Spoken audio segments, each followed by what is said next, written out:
Support material 7, study unit 7 is an important section. The first bit we need to look at is just a note about the cash flow in relation to the textbook and the study guide. Both are good. Here, I would say the textbook isn't as good as the study guide because the textbook gives you too many scenarios. They literally give you a table for everything. So if you're wanting detail, it's brilliant. But you don't need detail because it's not necessary in terms of application. What we need is the rules, and then we need to apply the rules to T accounts. Okay, I'll show you how I approach a cash flow question, and it's going to focus on two things: inflows and outflows.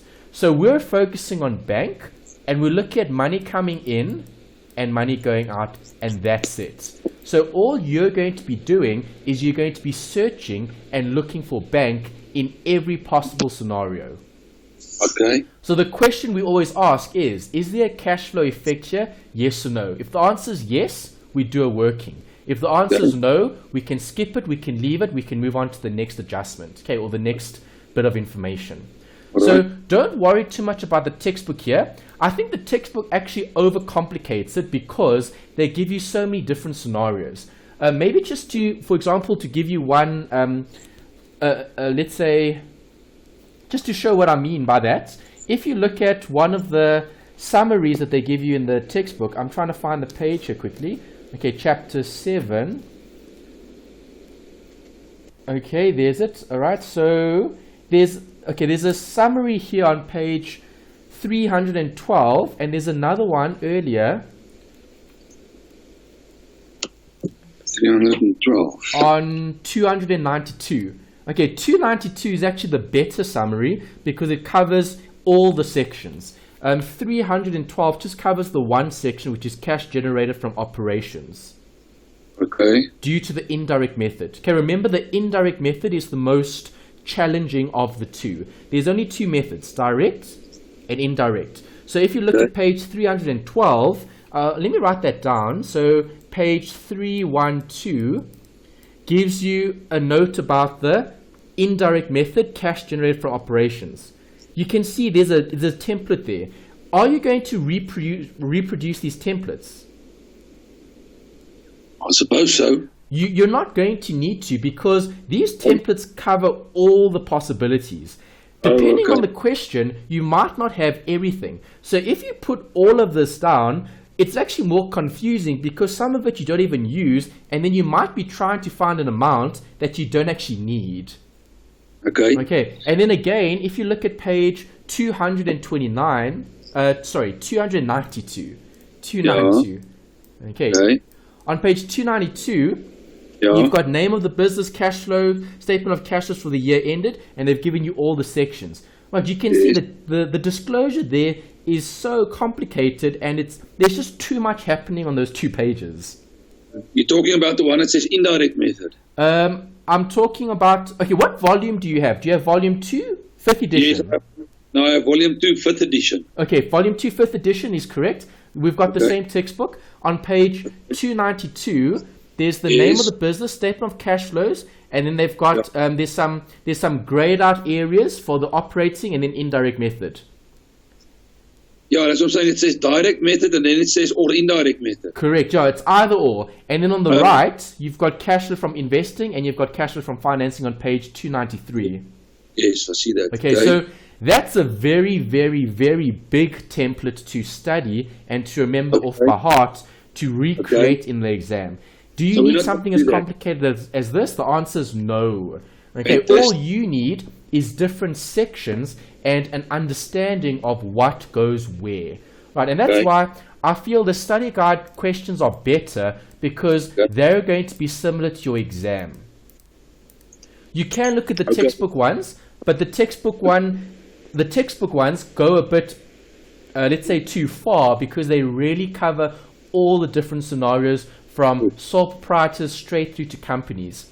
From an exam point of view, we're going to keep it simple because there's going to be 3 sections, and depending on the form of ownership, it doesn't depend on what the form of ownership is. So depending on what the adjustments are, you would just provide for certain transactions in the different sections. Okay, so you'll see what I mean when we go through some examples.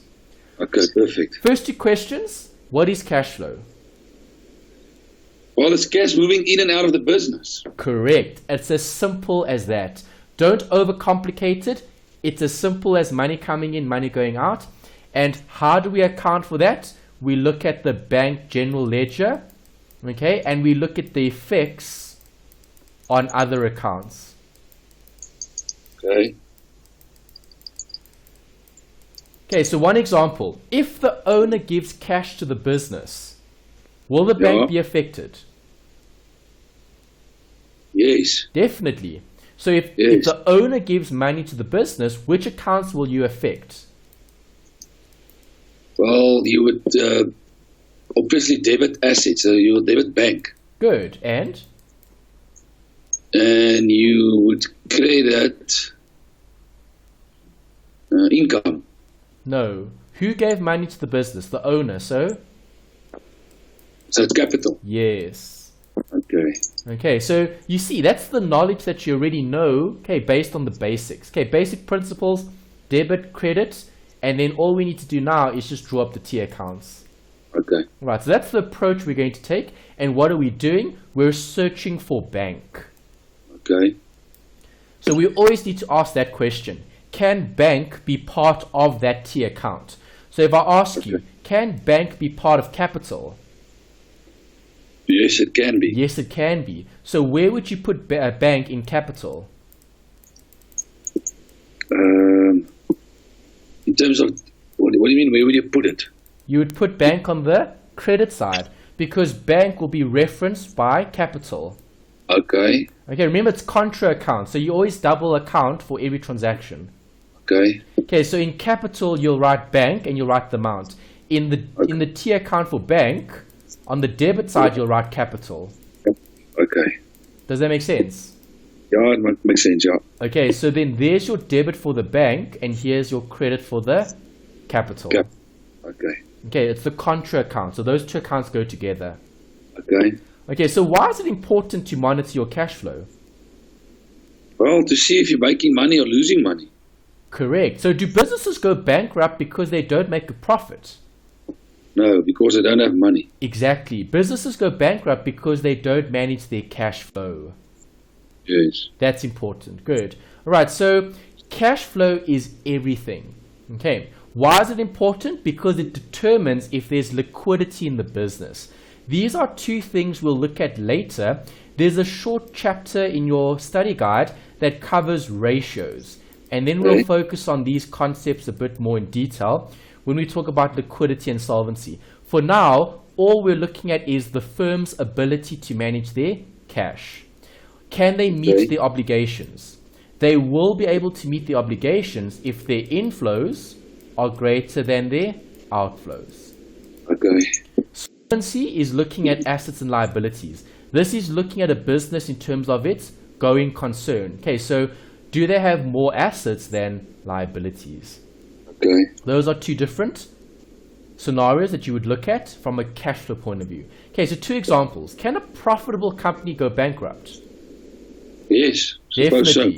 Okay, Yeah. simple example. In South Africa, African Bank. They almost went bankrupt. If it wasn't for the Reserve Bank, they would be bankrupt. Okay.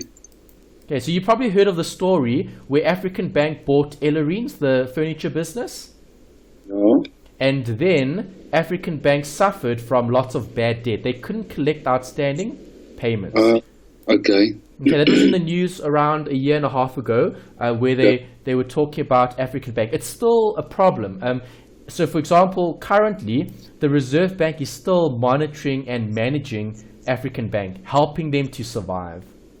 Okay, wow. Okay, and then, can an unprofitable business continue to operate? Yeah, I suppose so. Yes, they can. Right, best example I can give you here is Twitter. Okay, do you use Facebook and Twitter? I use Facebook and very rarely use Twitter, yeah. Okay, but Twitter is a company that has never ever made a profit. Let me show you what their statements look like. Okay. Okay, so There's the assets and liabilities. Okay, that's the balance sheet. Okay, here's the statement. Right, Okay. if I look at the consolidated statement of operations for Twitter, okay, for the last few years, obviously 2016, the information hasn't come out yet. It's still being audited. 2016 just ended a few months ago. So as soon as that comes out, then the public will have access to that information. Okay. All Currently, right. we've got access to this.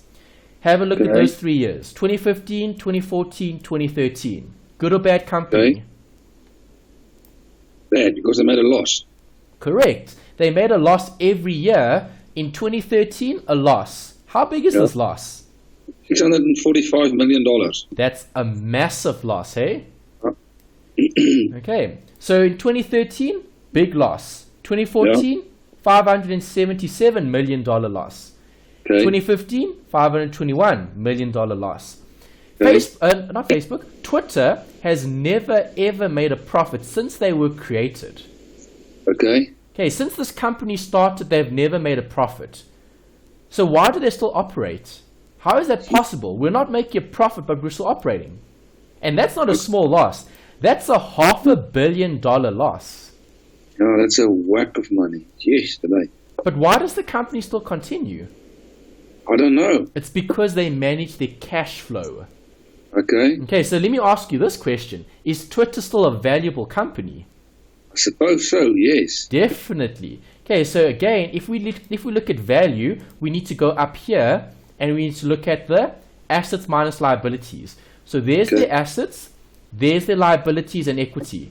If I look at the Okay. equity, so let's look at assets first. Total assets, that's how much they have. This is in thousands again. So that's $6 billion worth of assets. Okay. $6 billion. And Yeah. then their liabilities, total liabilities, Only 2 million. only $2 billion. But, yeah. So what equity does the company have? There's the equity. So is the Billion. company still worth something? Yeah, for sure. Yes, this company is worth $4 billion US dollars. Okay. But this company has never made a profit since they were created. Yeah. Okay. Okay, so that's just a note just to show you that Twitter's a bad company in terms of profitability, but they're a good company in terms of cash flow because they are generating enough cash flow to keep operating. But will they eventually run out of cash? Well, it depends on their management. It depends on the financial managers in the company. If the financial managers continue to manage the business, let's say, with cash flow in mind, they'll continue to operate forever. And hopefully over time, this will change and this will become a profit. It became smaller. At Well, least. there has been a slight decrease, but that's not a very big improvement. It's still a $500 million loss. Oh, it's still massive. Yeah. Yeah, it's scary to think that this company is operating and they've never operated at a profit. Oh, unbelievable. Yeah, okay. So that's an example just to highlight what we spoke about here. Solvency and liquidity. Okay, so if I talk about liquidity and solvency, I'm referring to cash flow because I'm either looking at the firm's ability to meet obligations. So can Twitter meet obligations? Yes. Are they solvent? Definitely. Yeah. Their assets are a lot bigger than their liabilities. Oh, So okay. can they still continue to operate? Yes. Yep. As long as they manage this, they'll keep operating forever. Okay. Okay, so what is the main objective? Well, we need to identify this, working capital. Working capital is short-term resources. Okay. And how do we calculate that? We look at assets, short-term assets, and we look at short-term liabilities. The difference between the two gives us the net working capital. Do you want that to be positive or negative? Positive. Definitely. And that's what determines the company's ability to operate in the foreseeable future. If your current assets are bigger than your current liabilities, you can still meet obligations, you can still operate. Okay. Even if you're operating at a loss, that's irrelevant, you're still going to continue to operate. Because think about this. Do businesses that, or let's say when new businesses start, are they profitable? No. Not always. Okay, there are only very few businesses that start and they are profitable immediately. Most businesses start out unprofitable and over time they generate profit. Okay. And that's why companies start. It's because they create value. Right, so how do we create value? Well, there's three things that we need to consider. Is how do we appropriate, okay, or how do we distribute the resources of the company? Okay, so what resources do companies have? Cash. No. That's why this section is so important, because it looks at the financing. It looks at where are you using the cash. So those are the three areas. You can either use cash for operating, you can use cash for investing, or you can use cash for financing. So how do we remember what goes under which? Because when we look at the cash flow statement, you'll see each of these are different sections in the actual statement. You need to disclose the information for all three sections. So if I think operating, what comes to mind? Capital. No. If you think capital, then we're looking at this, financing, debt and equity. Okay. Okay, because think about that. How do you start a business? You either borrow or you use your own equity. Yeah. Okay, so cash. financing is debt to equity. So if you've got something that relates to loans, so if I take out a loan, that's cash flow from financing. If I sell shares in my business, that's considered cash flow from financing. Okay. Okay, so that's debt and equity. So capital would fall under financing because capital relates to the owner. Okay. Okay, operating. What comes to mind when you think operations? Assets. No, day-to-day running of the business. Day-to-day off. Okay. Okay, day-to-day. So if I buy stock, would that be operating, investing, or financing? If I buy stock, it'll be investing. It'll be operating because stock is used day-to-day. Oh, okay. I see what you got. If I pay for water and lights, operating, financing, or investing? Oh, that's definitely operating. Yes, because it's day-to-day. If I'm paying the rent, that's operating. it's operating. If I'm selling goods, that's also operating. it's also operating. See, so that's how we determine what goes under operating. It's day-to-day. All right. Okay, so if I pay interest, day-to-day. Depreciation, day-to-day. Okay. Okay, operating is looking at the ability to perform. Okay, so what the company is doing. Okay. Right, investing. Keyword there is, do you invest for the short term or the long term? I suppose for both. Okay, if it's short term, then it's not investing. Okay, then it's operating. Okay, yes. If it's short term, it's more operations. Okay. Okay, because it's day to day, it's short term. If it's long term, it's investing. Right. Right, so here's an example. If I buy land, is that a cash flow? If I use cash? No, that's investing. Okay, it's not operating, it'll be investing. Yes. Okay, because it's long term. If I buy equipment, long term. also investing. If I sell equipment, that might be operating. no, if I sell equipment, it's still investing because the equipment is still long term. Okay. Okay, if you're in the business of selling equipment day to day, then that's trading stock. Then that'll be inventory. Okay. Okay, right. So the most important thing to take away here is operating day to day, investing long term, financing is debt and equity. Businesses are financed using debt and equity. Okay. Right, so how do we do these calculations? Okay, so I've added some total lines here just to make it look a bit easier to interpret. Okay, so what method do I have here? Direct method. Direct, yes. If we're looking at direct, we're starting at the top of the statement in terms of statement of operations, because what are we looking at here? Operating activities. Okay, so where do we get the information? Statement of comprehensive income. Okay. So the direct method is going to be focusing on income and expenses and those type of accounts. Okay. Right, that's key because now you know what you're dealing with. Right, if you look at the direct method, then This is the bit that you need to remember in terms of formats. Okay, if it's direct, you'll have cash receipts from customers, you'll have cash paid to suppliers, and you'll have a total for cash generated from operations. Okay. Those are the three important line items. Then the ones down here are different possible line items that you would include. So I won't write this out when I get the exam, okay? I would only include them if I've been given them in the actual question. Okay. Okay, so don't waste your time writing out the templates, because as you saw in the textbook, page 292, there's a huge template. You're not going to need all of it. Okay. Okay, the best thing to think about here is what? Day to day operations. Okay. Okay, so if I'm going to be paying a dividend, that's day to day, it's operational. If I'm going to be receiving interest, it's day to day, it's operational. Interest, day to day, operational.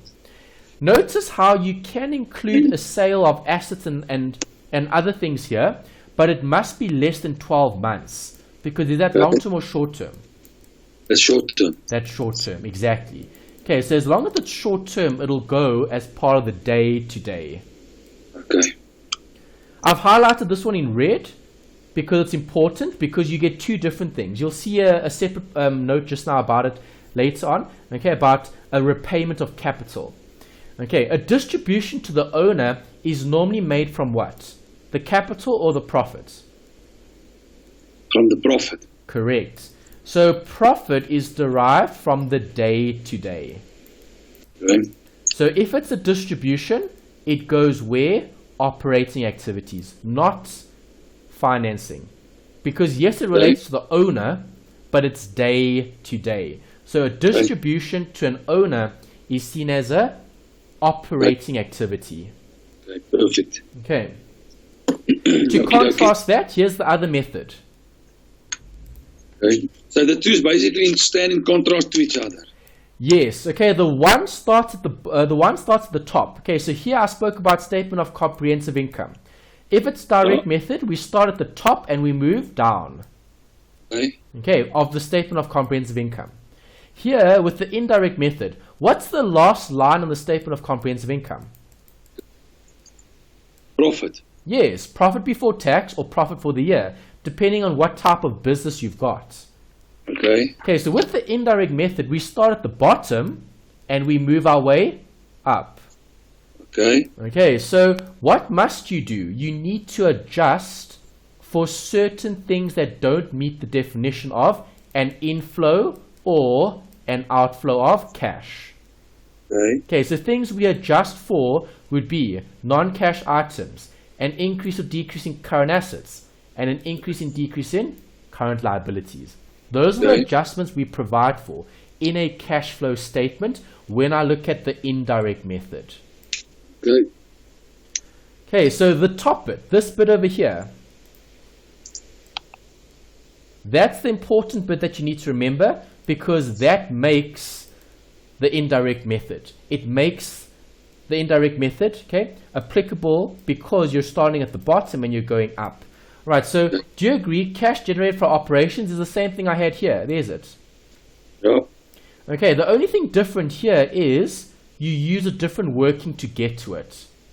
Okay. You either start bottom up or top down. Right. This is all the same. All of those are the same as the ones we saw there. Okay. Okay, so none of that changes. That stays the same. If you pay a dividend, if you receive a dividend, if you pay interest, if you receive interest, doesn't matter what it is, it'll go here. Okay, most important though is to consider if it's an inflow or an outflow. Okay, so if I receive a dividend, inflow, outflow. That's an inflow. Correct. If I receive interest. Inflow. If I pay tax. Outflow. Outflow. Okay, that's all it is. It's just logical. Think about cash. Okay, am I going to get more cash or am I going to lose cash? That's all. Make sense? Is that alright? Sorry, I lost you there, Anthony. Is that alright? I've lost you there. Is that okay? Hello? Hello? Yes, are you okay? Yeah, I've lost you there. Are you back? Yeah, I'm back. Sorry, I don't know what happened there. That's strange. Okay. Can you hear me? Yes, I can hear you now. Okay. All right. So when focusing on operating, keep it simple. Either go profit before tax and then adjust, or go sales minus your... Cost of sales. Well, that would be part of this. Receipts and payments. Okay. Okay, so what you receive minus what you pay gives you the cash from operations. Okay. Okay. Okay. All right, then you've got other sections. Investing. What did we say this is going to focus on? Long term. Correct. Long term and normally the assets. Okay. Okay, so long term, if I invest in PPE, meaning if I buy more equipment, Yeah. is that investing? Yes. Yes. Would it be an inflow, outflow? Oh, an outflow. Correct. Okay, if I sell equipment, inflow, That will be outflow? if I sell equipment, it will be an inflow. Correct. If you sell equipment, cash is coming in. Yeah. Good. Right, so those are some of the different examples that could be disclosed here as part of investing. Just keep it simple. Just remember, is it an asset, is it long term? If it is, it goes under investments. Okay. Okay, investing activities. Okay. Right, and then the last category is financing. How do businesses finance the purchase of assets? Either through debt or equity. Okay, so if I take out a loan, is that financing, operating, or investing? A loan will be financing. Correct. And if I take out a loan, is that inflow or outflow?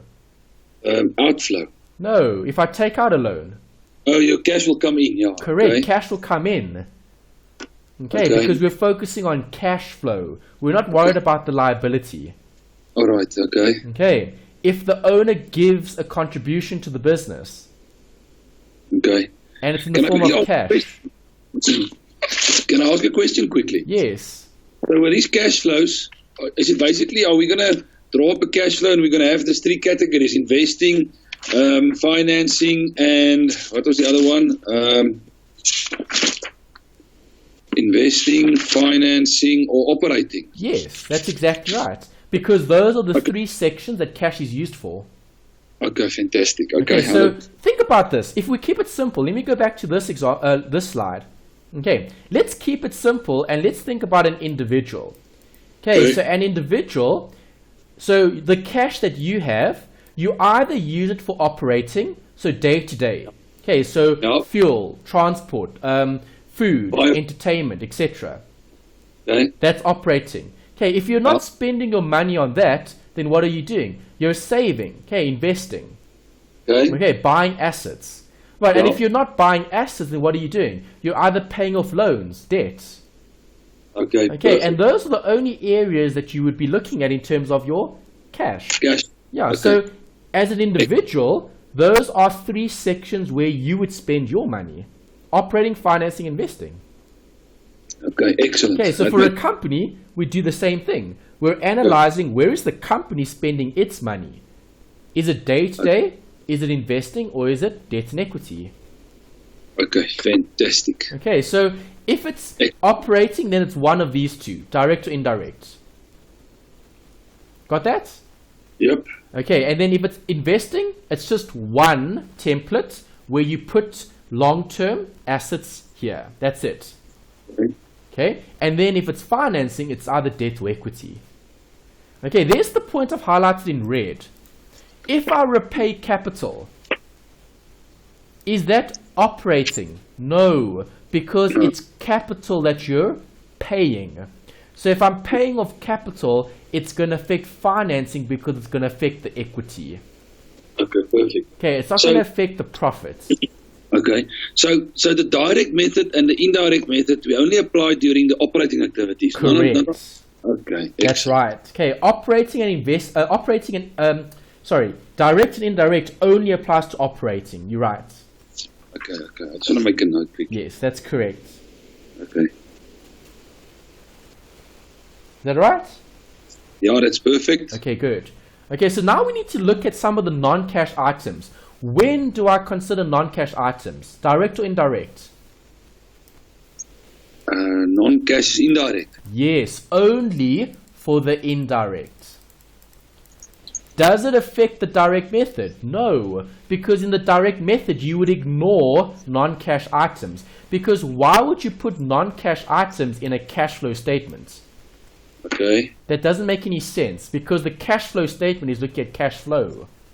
Okay. Okay, so if you're looking at direct, you don't look at non-cash items. If I look at indirect, do I? Yes. Yes, I do. Okay, I have to. Okay, I've added 2 extra ones here. Okay, in your notes, you probably don't have those 2. I've just added it to the list just to make it more comprehensive because I've seen them come up quite a bit. Okay, so a profit on a sale of an asset. Is a profit on the sale of an asset a cash flow? Yes. No, it's no cash flow. It's not, sorry. Okay, what's the profit?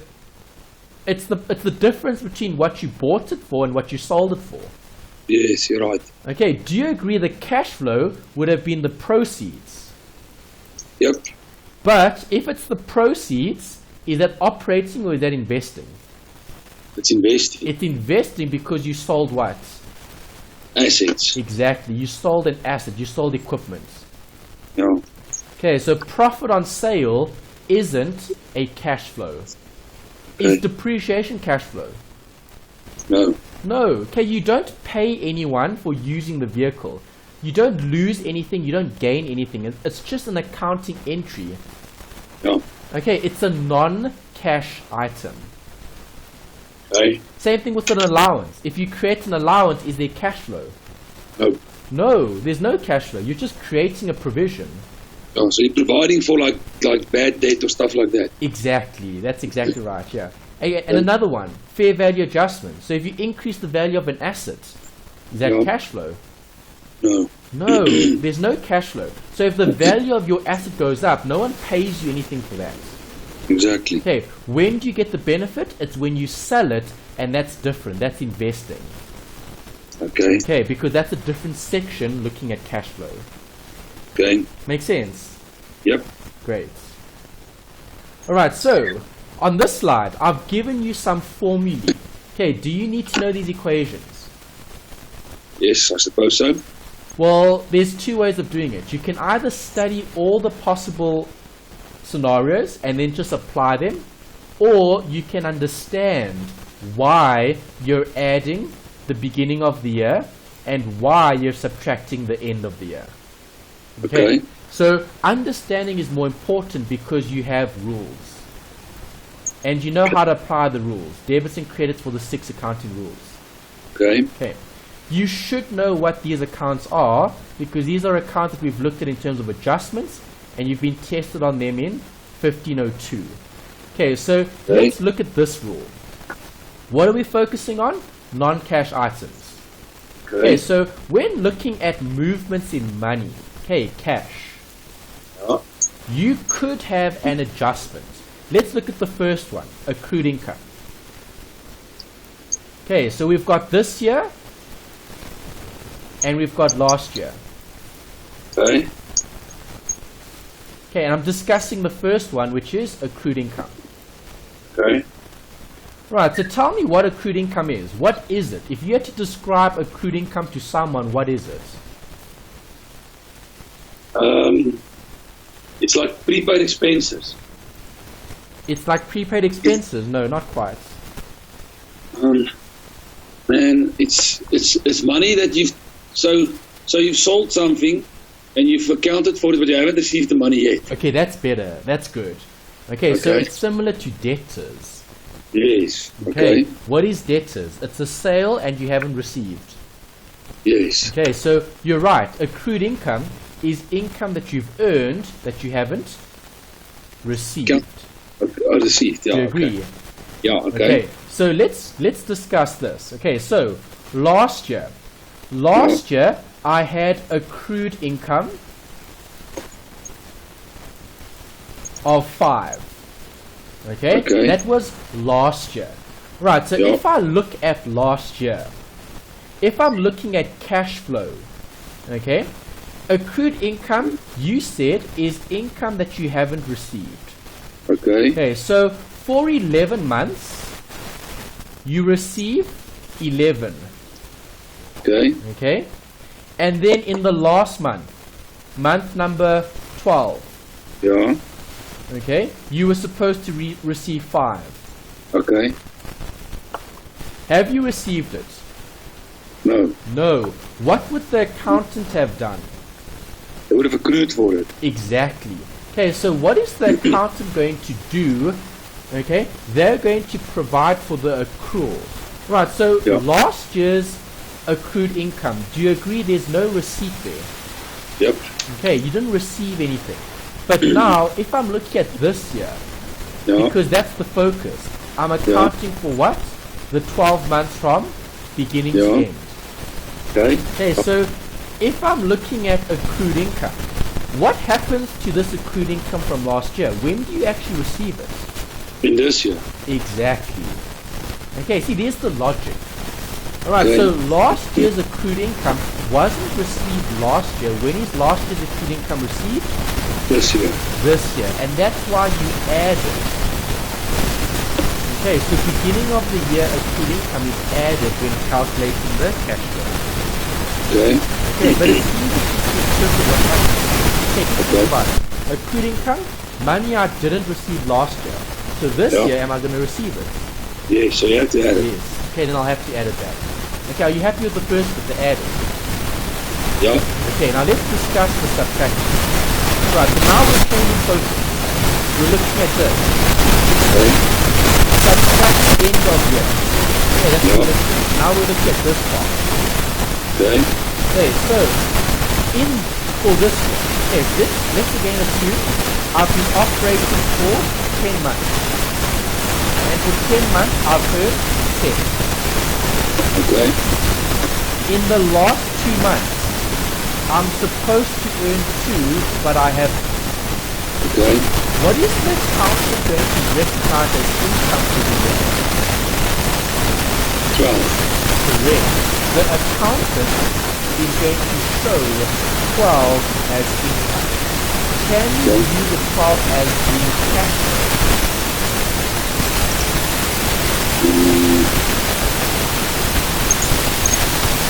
Is the full 12 cash flow? No. No. How much did you receive? Only 10. Only 10. And that's why you subtract the accrued income of 2, which gives you 10. Oh, I see. Okay, Okay. because think about that. During the year, you only received 10. You were supposed to receive 12. Is the accountant going to show 12 or 10? 10. The accountant is going Oh, to show 12. yeah. The accountant isn't going to look at cash flow. They're going to look at accrual. Okay. Okay, so the accountant shows 12. How much did you actually receive? 10. 10. And that's why we provide for this example. So if you use the same example for last year, you Last year received... is last year. You don't worry about what happened during the year. No, but I just want to ask the question. Yes. So let's just use last year and we say it's this year. Okay, So we were fine. supposed to receive 11. We accrued for that last... We 5. said we got... Yeah, for the last 5. So the accountant will show 16. Correct. Okay, But what did you actually receive? we only received 11. 11. Okay, so Oh. at the end of last year, so remember, now you're talking about last year. So at the Yeah. end of last year, you would have subtracted the 5 Yes. to Yeah. determine or to get the cash flow. Okay. Okay, so see, just think about it in terms of this. What is the cash flow? That's it. Don't overcomplicate it. Just focus on this. The Excellent. cash. Okay, and what happened? That's it. Okay, perfect. Okay. There's the note. It's important to note how or what caused the creation of the adjustment. Because when you create an account, there'll be either a cash flow or there won't be a cash flow. Right, let's discuss the second example. Okay. Income received in advance. What type of account? That's a liability. Good. It's the liability, 100%. Okay, so let's do a picture. Last year, this year. So this helps you understand. Okay, so if I'm looking at last year's balance, what does the rule say I must do? The rule says you must subtract beginning of the year. Beginning of the year would have been here, which would have been last year's income received in advance. Do you agree? Okay. Okay, so last year you received income in advance. Okay, so now over the 12 months you've received 24 months worth of income, which is 24. Okay. Okay, what is the accountant going to show last year? 24.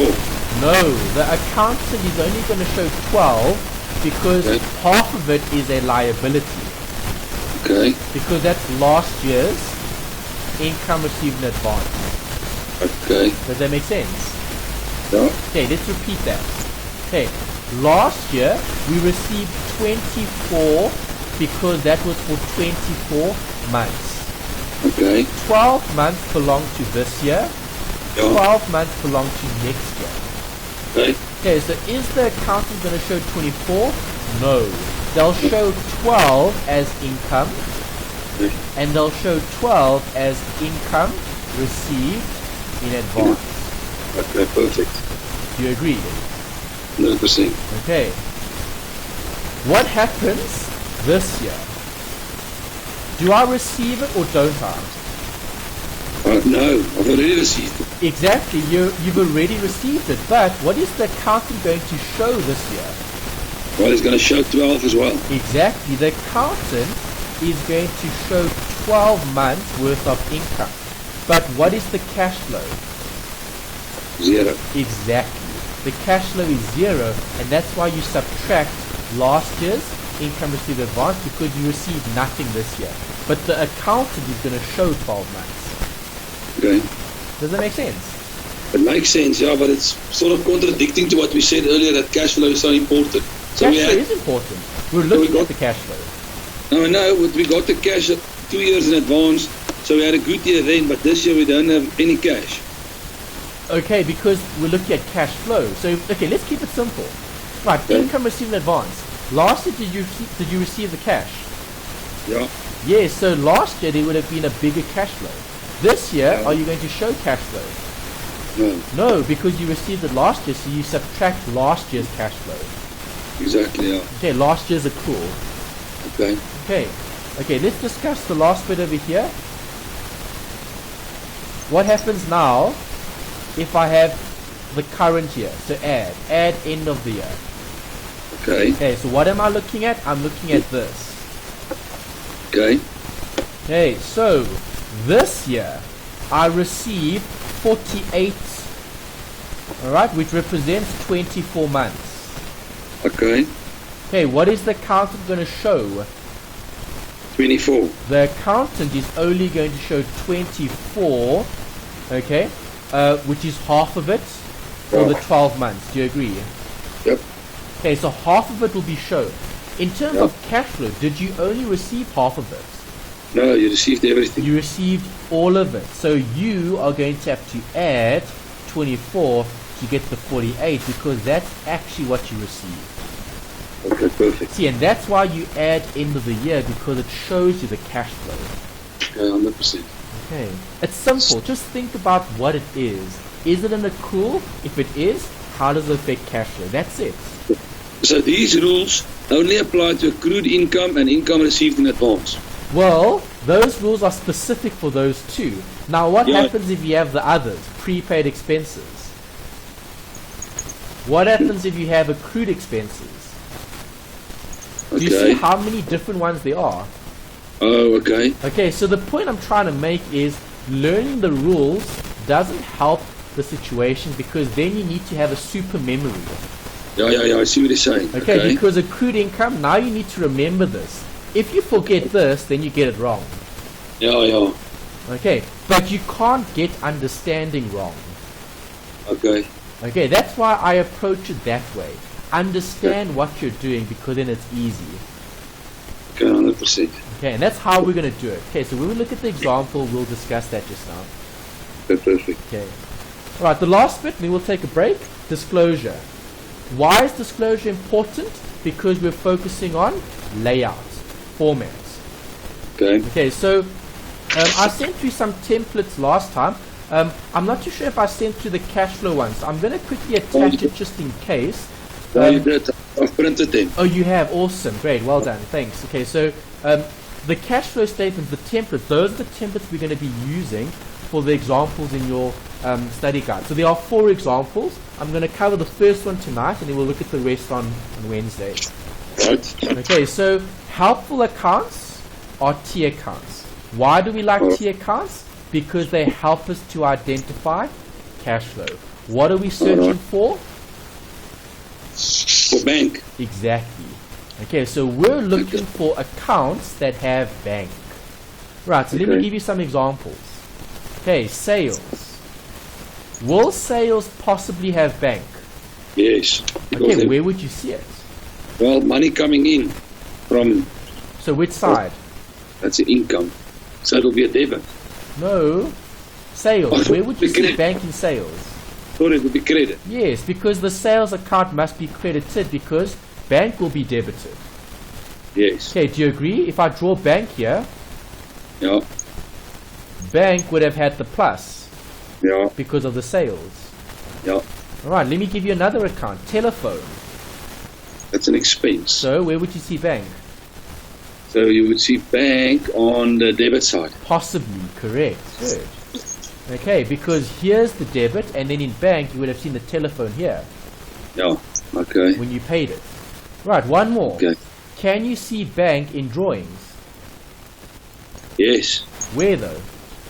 You will see it on the debit side as well. Why? Because it's money taken out of it. Good. So the money is going out and the drawings is being debited. Okay, then in bank you would have the drawings there. Yeah. Okay, good. Right, so that's what we're going to be doing. We're going to be drawing T account after T account after T account. We're going to be finding bank. Yes. Okay. Okay. All right. Okay. Alright, and that covers all the theory. Okay. Perfect. Okay, so let's take a break then, Neil. Okay, we can start around 1:30. So it gives a few minutes to relax and to tuck the kids in bed, and then we'll continue with the one example. I'm just going to look at one tonight. It's quite long because it's indirect, and we need to think about those T accounts. Fantastic. 100%. Okay, great. Speak to you just now.